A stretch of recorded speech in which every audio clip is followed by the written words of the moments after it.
A former BlackRock executive just dropped a bombshell, and almost no one is talking about it. Hey, I'm Dr. Paul Stoller. This video dives into a question almost too big to ask. How many people are really dying after the COVID jab? Wall Street data expert Edward Dowd claims up to 5,000 people are dying every week, and the insurance industry has the data to back it up. He's been tracking the numbers for years. His latest findings? They're chilling, especially given the public is being kept in the dark.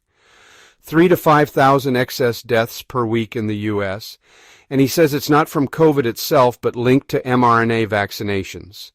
Now, it's not just the elderly. The data shows the biggest spikes among adults aged 18 to 64, young working-age people. Athletes, parents, professionals. These aren't just statistics. Each number is a life. Back in January 2022, Scott Davison, CEO of OneAmerica Insurance, reported something that should have made headlines everywhere: a 40% jump in deaths among working-age Americans. Just to compare, a 10% spike is what you'd expect once in 200 years.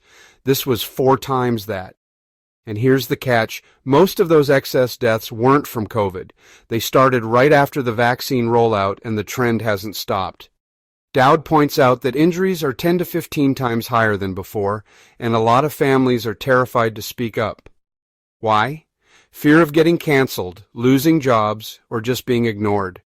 According to Dowd, big tech, the media, and even public health agencies are actively keeping these stories out of the spotlight.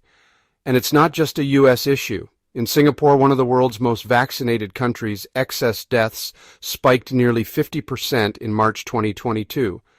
And those numbers stayed high. Even by late 2024, mortality was still running 25 to 30% above normal, long after the pandemic faded. The CDC defines excess deaths as deaths above what's expected based on history. When those numbers keep rising, we need answers. Dowd's warning is sharp. We're in a silent crisis. Ignoring the data isn't going to make this disappear. The data is undeniable. The silence is deadly.